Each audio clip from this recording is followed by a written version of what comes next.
Bonjour, j'espère que vous allez bien, bienvenue dans cette nouvelle vidéo qui va être un expérience vlog puisque je vous emmène dans ma vie privée pour vous parler de ma vie privée.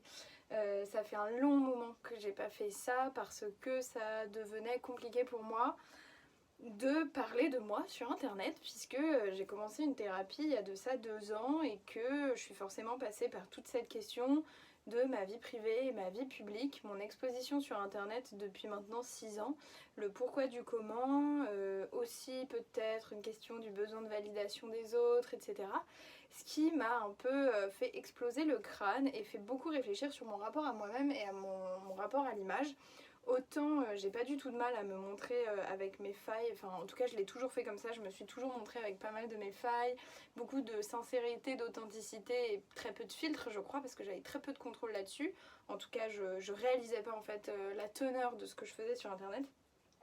Et je crois aussi que je me suis jamais trop mise dans des postures fausses, tant sur mon apparence que sur la modification de celle que je suis, dans mon vocabulaire ou dans mes postures, quoi, de manière générale. Et puis j'ai jamais trop eu honte à me montrer dans ce que je suis, c'est-à-dire ça, Jeanne, une personne qui ce soir est fatiguée, pas maquillée, qui a les cheveux gras, qui porte le même sweat depuis, vous le connaissez, les vrais connaissent ce sweat, qui est le sweat doudou, et du coup un sweat que j'ai depuis 3 ans, bref, qu'importe.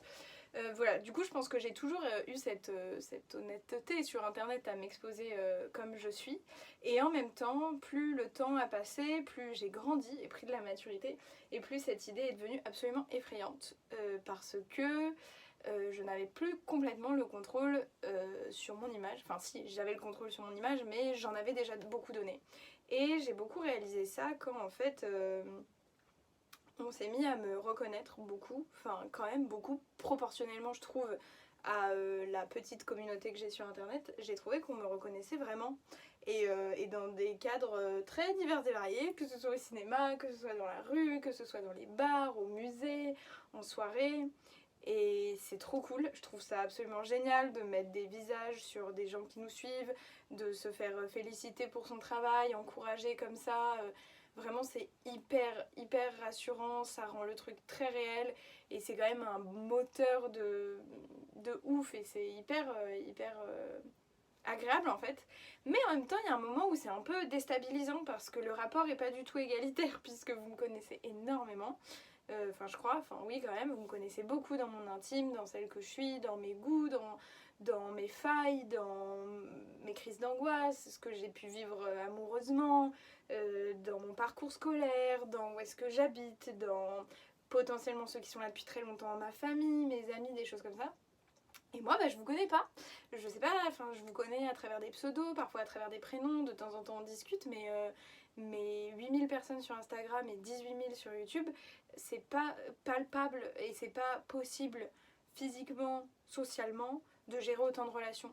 Et ça m'a débordée, ça m'a déstabilisée et ça m'a fait peur. Et aussi, il y a eu ce truc-là de quand je fais des rencontres nouvelles, que ce soit dans un cadre amical, amoureux ou professionnel, les gens peuvent trouver ce qu'ils veulent sur moi, enfin ce qu'ils veulent, peuvent trouver en tout cas tout ce que j'ai mis sur internet de ma personne. Et encore une fois, le rapport n'est pas égalitaire et du coup je suis en situation, comment on appelle ça ? Pas d'insécurité parce que ça va, j'ai décidé de mettre ces choses-là sur internet, mais on n'est pas dans un rapport égalitaire et je suis vulnérable, voilà, c'est de la vulnérabilité dont il est question. Avant de continuer cette super discussion, je vais me mettre des patchs pour les yeux. Je tendais pendant un moment vers le minimalisme, le zéro déchet, une consommation plus raisonnée, et je suis toujours hyper consciente et aware de tous ces sujets-là. Parfois, quand j'ai envie de me faire plaisir, j'achète du plastique chimique, des conneries à usage unique pour me sentir bien, et c'est pas grave. Et ça, je pense que j'en ferai une vidéo complète là-dessus parce que... Oh merde! Oh, ça, je pense que j'en ferai une vidéo complète parce que je pense que c'est intéressant de parler de mon rapport à l'écologie et comment il a bougé au cours de ces années puisque, oh là là, c'est trop agréable. Et par rapport à ma consommation et par rapport à mon minimalisme et par rapport à tout ça puisque je vais avoir l'air idiote à parler comme ça, mais écoutez, parce que c'est des sujets que... Ouais, j'ai vraiment l'air con. C'est des sujets que j'abordais vachement sur ma chaîne et ça fait un moment que j'ai plus trop osé en parler et je pense que ce serait bien d'en faire une vidéo, donc ce sera le cas bientôt, je pense que je ferai ça. Il faut que je vous parle d'un autre truc aussi, ça vient un peu en before de la vidéo dont je vous parlais il y a 3 secondes sur l'écologie. Mais la charge mentale, c'est quelque chose, c'est un fait, même quand on est célibataire et sans enfant, ce qui est mon cas. Mais je suis quand même étudiante, auto-entrepreneuse, en CDI dans un magasin pour bouffer. Et du coup, j'ai un bureau à l'autre bout de Paris, une fac à l'autre bout de Paris, puis mon appart, puis beaucoup d'activités, puis mes projets perso avec mon asso pour faire des films. Ce qui fait qu'en fait, j'ai des journées qui sont longues et que dans une journée, j'en ai vraiment 8 et qu'en termes de charge mentale, c'est beaucoup. Et je m'en plains pas parce que c'est une décision que j'ai prise plus ou moins, enfin oui c'est des choix de vie de faire toutes ces activités là et que ça m'épanouit et que je suis très heureuse de faire tout ça. Seulement parfois je n'arrive plus à faire le minimum syndical, c'est-à-dire le ménage, les courses et bouffer bien. Du coup je me suis dit que j'allais tenter un truc qui est pas hyper nice en termes écologiques mais qui est ultra nice en termes de charge mentale, c'est HelloFresh. HelloFresh c'est un truc où en gros tu commandes des recettes et tu es livré dans le carton avec les recettes explicatives qui ressemblent à ces petites merveilles tellement bien expliquées. T'as toutes les étapes un par un, enfin c'est juste génial, avec là tous les ingrédients, mais surtout avec les recettes sont livrés les ingrédients, forcément, en quantité absolument parfaite pour que la recette soit réussie. Et je trouve ça génial parce que du coup je n'ai pas eu à réfléchir ce soir. J'ai sorti les courses de mon frigo, j'ai suivi les instructions qu'on m'a données et là je vais manger une blanquette de saumon et riz pilaf. Regardez-moi ça comme ça a l'air bon peut-être pas trop. En plan iPhone face cam comme ça, la blanquette elle donne bof envie. Mais moi je vous assure que ça va être bon. Oh là là, vous savez pas comme je suis contente de manger ça, ça fait tellement longtemps. En fait je mange que du truc à la rapide en mode des sandwichs et des conneries.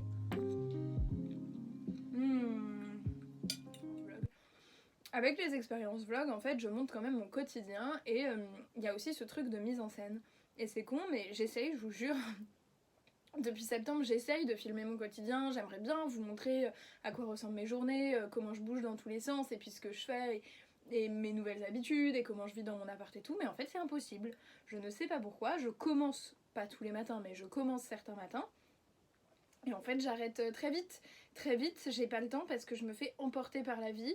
Et du coup c'est pas ma priorité de faire ces expériences vlog là parce que c'est pas naturel d'installer une caméra pour se filmer et montrer ce qu'on fait dans sa vie, enfin franchement c'est plus du tout naturel pour moi et en plus c'est un truc que je remets vachement en question dans un système, dans une société de la glamourisation de l'image de soi, c'est un truc que je remets pas mal en question. Du coup c'est plus du tout automatique, c'est très difficile pour moi de vous vendre ma vie, que ce soit c'est haut ou c'est bas, c'est pas vous la vendre en bien mais en tout cas de faire produit ma vie. Autant avant je le faisais avec un truc très impulsif, c'était un peu un truc d'élan et c'était aussi parce que j'étais plus jeune je pense. Autant aujourd'hui c'est devenu difficile pour moi et c'est pas du tout ma priorité et c'est même compliqué de me voir et de me monter et c'est pas de la mise en scène mais ça l'est toujours parce que quand t'installes ta caméra pour t'auto-filmer t'as un regard sur toi qui est particulier quoi et ça je le questionne pas mal. J'ai envie de glisser vers un autre format qui soit plus intime, plus documentaire et encore plus sincère mais qui est artistiquement une proposition, une proposition de cinéaste plus que seulement de youtubeuse et voilà. Et du coup je voulais vous dire ça. Ce qui m'amène à 2 sujets parce qu'il y avait quand même des trucs, hein. J'avais quand même un petit peu réfléchi tout à l'heure dans le bus à me dire ouais qu'est-ce que je vais leur raconter. J'avais 2 sujets. Le premier étant la productivité. J'ai un problème avec ce que sont devenus les réseaux sociaux malheureusement et j'ai un problème avec l'idée de la productivité et de l'image de soi. En termes de productivité, avec les nouveaux réseaux sociaux, que ce soit en fait TikTok quoi, TikTok et même Instagram et les shorts sur YouTube, la consommation de contenu elle est devenue excessivement rapide mais genre vraiment c'est un délire quand on se pose 3 secondes pour réfléchir à la quantité d'informations qu'on ingurgite quand on sweep sur Instagram ou sur TikTok ou même sur YouTube, la quantité de contenu qu'on peut avaler, c'est juste démentiel et délirant. Déjà ça me fait flipper. Du coup, on est dans une espèce de course à faire parce que tout le monde a accès à ces outils-là et tout le monde fait. C'est super parce que quand c'est d'une impulsion créative et qu'on a envie de partager son talent, son savoir-faire, ça doit sûrement être très bien. Moi je suis pas sur TikTok, ça me terrifie, donc déjà je deviens boomeuse, c'est terrible, mais ça me fait peur, ce truc de productivité, de consommation de contenu à tout prix, ça me terrifie.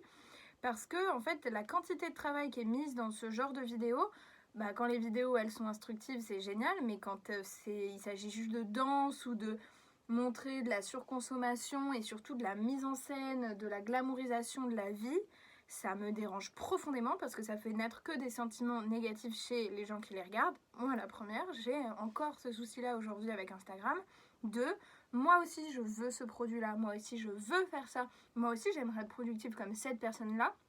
Comment c'est possible qu'elle arrive en une journée à créer autant de contenu? Et c'est devenu toxique, excessivement toxique. Pour moi, dans un premier temps, enfin en tout cas de mon point de vue, je l'exprime parce que je l'ai expérimenté et qu'en fait j'ai beaucoup de mal aujourd'hui avec le contenu sur internet parce que ça me terrifie, ça m'écrase de ouf, ça me fait douter de ma capacité de travail alors que je vous jure que j'ai jamais autant bossé de ma vie. Enfin, il n'y a pas une journée où je travaille pas, j'essaye de faire depuis 2-3 mois une vidéo tous les week-ends. J'ai ça, mais puis à côté j'ai des études, voilà, ceux qui se demandaient, oui je suis encore en études, je suis en master de cinéma. Et moi je doute, en tout cas j'ai douté de ma capacité à faire, j'ai douté de ma créativité, j'ai douté de celle que j'étais.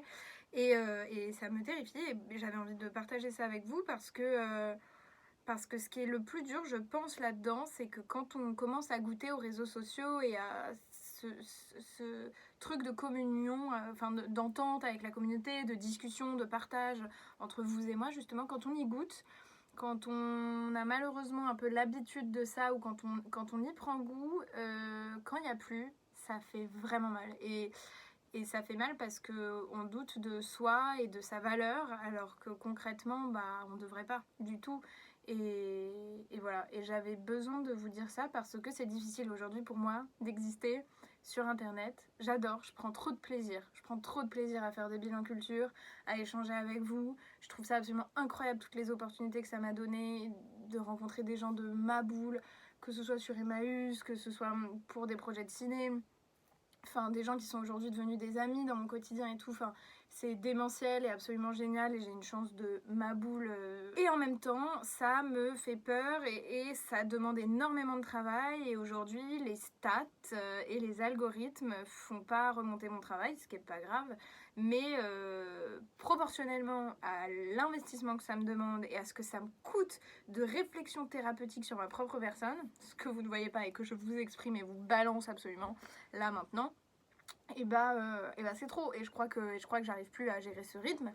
Et je crois aussi que j'ai envie, parce que j'ai grandi, d'autres choses. Et comme je vous disais tout à l'heure, de penser ma manière d'exister à travers la vidéo et cette parole sur internet autrement. Je mets plus en avant des gens que j'aime parce que c'est important pour moi aussi qu'ils aient une parole et que ce soit pas que ma parole sur cette chaîne et que d'autres vous apprennent d'autres choses parce que j'ai pas la science infuse et je peux pas porter le poids en fait, j'y arrive pas, la conseillère d'orientation, la conseillère en culture, la conseillère en amour, est compliqué de trouver sa place et son rôle et son ambition parce que tout me parle et que j'ai envie de parler de tout et que je suis trop curieuse de tout ça et que c'est un fait, j'ai envie de continuer de parler de tout ça, mais parfois c'est un peu beaucoup.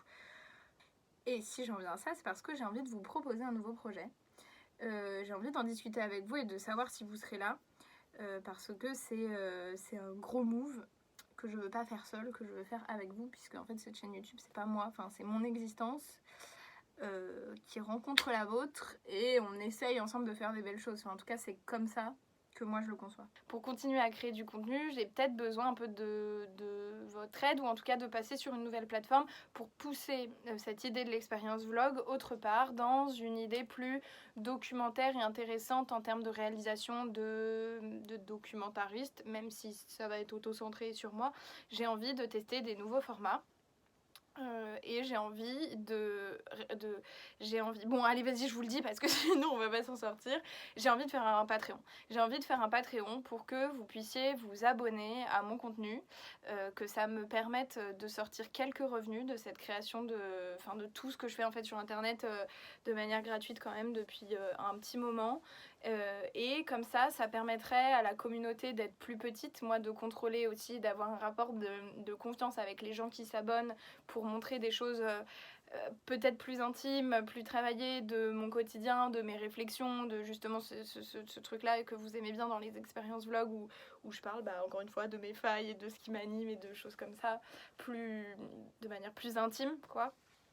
Plus dans un rapport discret, secret, intime, voilà. Du coup, Patreon permettrait ça. Tout le monde n'a pas les moyens, évidemment, de s'abonner et je continuerai à faire beaucoup de contenu gratuit, vous en faites pas. Je continuerai à faire des vidéos sur YouTube, évidemment. Peut-être pas une par semaine parce que c'est un rythme qu'aujourd'hui je tiens plus. Mais je continuerai à faire les bilans culture ici, je continuerai à faire les vidéos reportages ici, les cops de Jeannot ici, les spots de Jeannot sur cette chaîne aussi quand j'ai le temps de les produire et de les tourner.